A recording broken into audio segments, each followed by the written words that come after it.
We talked about it before the London game. Said it was on the table that if the Jets went out and had a stinker, that Robert Saleh's key card wouldn't work on Monday.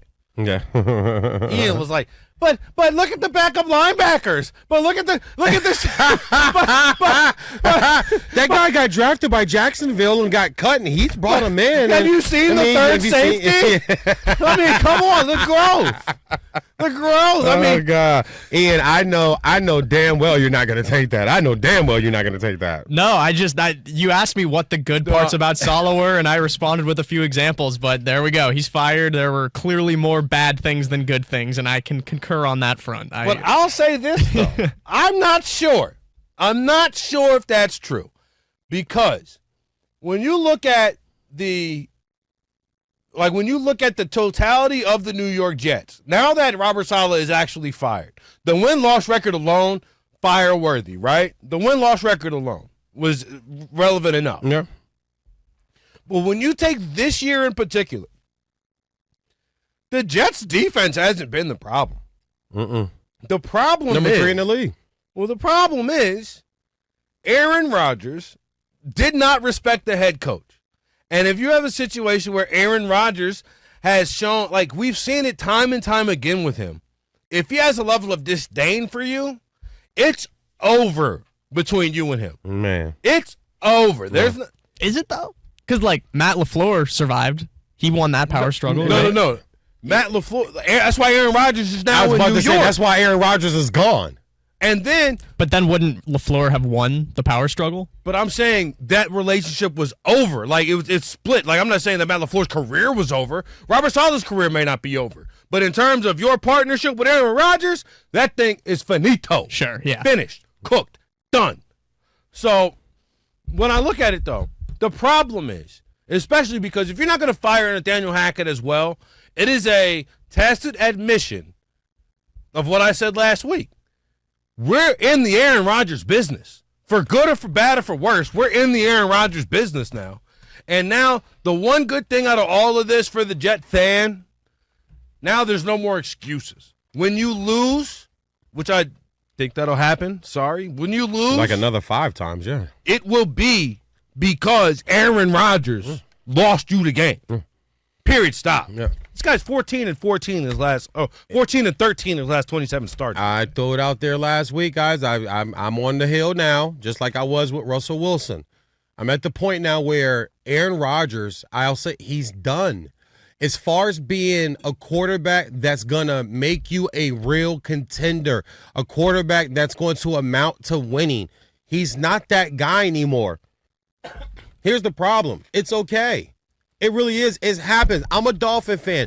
Do you think I liked watching Dan Marino walk off the field 60-7 to the Jacksonville Jaguars in his last ever NFL game, which was a wild card playoff game? Hell no. But when he left, I could see right then and there that he was done. He was not the same Dan Marino no more. Yes, he's going to make a throw or two that makes you, nostalgically go back in your brain and think, oh, he's still that. No, he's not that guy. When Kobe Bryant dropped his 60, when he dropped the mic and said, Mamba out, Kobe, you can see, dude, he had nothing left. You would never get that Kobe back from either just like 3 years prior to that night. That Kobe put everything in the tank that night, gave you 60, took jumpers from the spots where he's been taking it for the last 20 years, and they just happened to go in that night. 60.9, Mamba out, I'm gone. Aaron Rodgers, he looks old, guys. Watch him play. Not only the fact that he's got a full great beard now looking like Coach Prime, just watch him play. He doesn't drop back the same. He doesn't scramble at all anymore. He's not leaving that pocket. You know where I see it? Those legs are done. When he gets up. When he gets off the ground. It's like, ooh. He look like me. That look he look like me. It's like, yeah, it's hard when you get older, man, to get out the bed. So imagine being old and getting knocked down by a 295-pound man that's honestly, 15 years younger than you. It hurts. It's not the same anymore. 3 interceptions. He didn't play well last week. And what did I tell you? I said they would play well, but they wouldn't win the game. They would keep it close, but they weren't going to get blown out of that game. I missed on the Saleh thing. I didn't think he'd be fired, but I didn't think they were going to get dog-walked. I said, no, they'll show up tomorrow. They won't win, but they'll show up. You know why they didn't win? Because he decided to throw 3 picks. Well, and not you say you missed on the Saleh thing. Breece Hall 9 carries also, by the way. But I'll say, look, you say you missed on it, right? But if you go, you sort of did because. But I'll say like only because you thought they were going to play well in London, right? You thought they were going to play well in London. Yeah, I thought that would save. I thought would have saved him. But if I had asked you this time last week, the reason why the Jets don't play well in London is because Aaron Rodgers turned the ball over 3 times. You'd have been like, huh? Yeah. Really? Now it's like, oh, okay. But that's the thing, though. It's not like they lost simply because of that one thing. That's definitely a big part of it. But this goes back. This was Saleh's 4th year. Every single game, the team comes out flat. There's penalties, stupid penalties every single time. Yes, there are other problems with the team, but I think the issue with a lot of people's arguments is, oh, well, look, it's the offense. There's other problems wrong with the team. That doesn't make Saleh not a problem. That's what I'm saying. I'm not saying he did not deserve to be fired. You could have fired him if you could have fired him if he had gotten fired in July. Nobody would have blinked twice, right? When he did get fired, nobody was like, it was the shock of, oh, we have a coach fired, but it wasn't like, he'll have a job in 10 seconds. Like, that wasn't the sentiment. That's the crazy thing is, like, if the leash was this short, they should have just fired him in the offseason. Exactly. This is my problem with the Jets firing, because I didn't agree with this, guys. Just as much as I joke about the bum-ass Jets, I hate the Jets, I don't have a problem with Saleh. I think Saleh's a good football coach. I just think he's in a bad situation. And then when you added Aaron Rodgers, the day that it happened, Martin and I filled in. We were here the day that it happened over the summer last year. It's like, bro, this thing's going to go south as fast as it can even just be on an even playing field. Aaron Rodgers made it a point to disrespect this man openly time and time and time and time and time again. So this is what starts to happen when you talk about leadership. Once you sign Aaron Rodgers, Saleh's no longer your leader. Your leader is now Aaron Rodgers because he makes it that way. It's like signing LeBron. It doesn't matter that Jeannie Buss is the owner. LeBron is the leader. He runs the show, period. Aaron Rodgers is the leader. He runs the show, period. Okay? So that starts to spread around through the locker room. That starts to spread around, and then what happens, Ian and Martin? You start to get a divide going. Trust me, I guarantee you, I can go in that locker room and find 15 to 20 players that were pissed that Saleh got fired. I guarantee you I can find 15. You don't even have to go through the locker room. You can. Sauce Gardner was quoted by Kimberly Martin saying that another Jets defensive player said, we're going to go out here and we're really still doing this for Saleh. Yeah, he seemed to be beloved. There you go. No. Well, if you play for him on defense, of course you love the guy. He made him better. Players can be beloved, though. I mean, coaches can be beloved and it not... that doesn't make them a great head coach. Lovie Smith was a great he's actually a good comparison for Saleh because he's a great defensive coordinator. Like, just couldn't make it work as a head coach. I disagree, though. You can't make it work as a head coach when Rex Grossman is your quarterback. Of course you can't and he still got them to a Super Bowl. But what did Rex Grossman do? 5 turnovers in the I disagree. Lovie Smith is a great head coach, but he was to a fault. Rex is our quarterback. Remember those?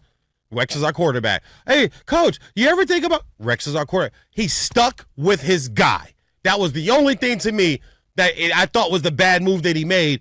He probably should have made a quarterback move, but some people know loyalty, man. It's just who they are. I guess my point was just that just being beloved doesn't make it the wrong move to fire him. Like, I thought it was the wrong move. Because the players like him doesn't mean that he deserves to be the head coach. Okay, so I understand. You're going to fire him. You should have did it last year. This is where his disconnect is. He's like, I've been a Jets fan for my entire life, and I've watched Robert Saleh before. They only coached 6 games together, quarterback and coach combination, That's Robert crazy. Saleh and Aaron Rodgers. Right, so I was like, I've seen all these reasons. Like week 14 last year, I can point to you at 3 things why Robert Saleh should have lost his job after that game. Yep. That's what Ian has said as a Jets fan, right? Yeah. But the only problem is, none of those things matter.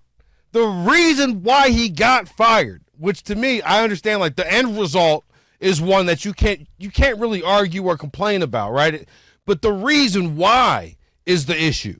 Like if I'm trying to think of another example. He got fired because Aaron Rodgers is there, guys. Like if you find he out, got fired because Aaron Rodgers is there, and I don't mean to jump. I'm sorry. That's exactly what it is. But I said last week. Remember, I said he won't get fired unless Aaron Rodgers has already planted some type of seed that he doesn't want to coach with this guy, and they want to try to go get Devontae Adams. And I said it on air last week. why would you even want to bring your friend into something when you don't want to play for the guy? This has Aaron Rodgers written all over it. And he's a coach killer. I think we almost could call him a coach killer now. It's like finding out that you have car engine trouble.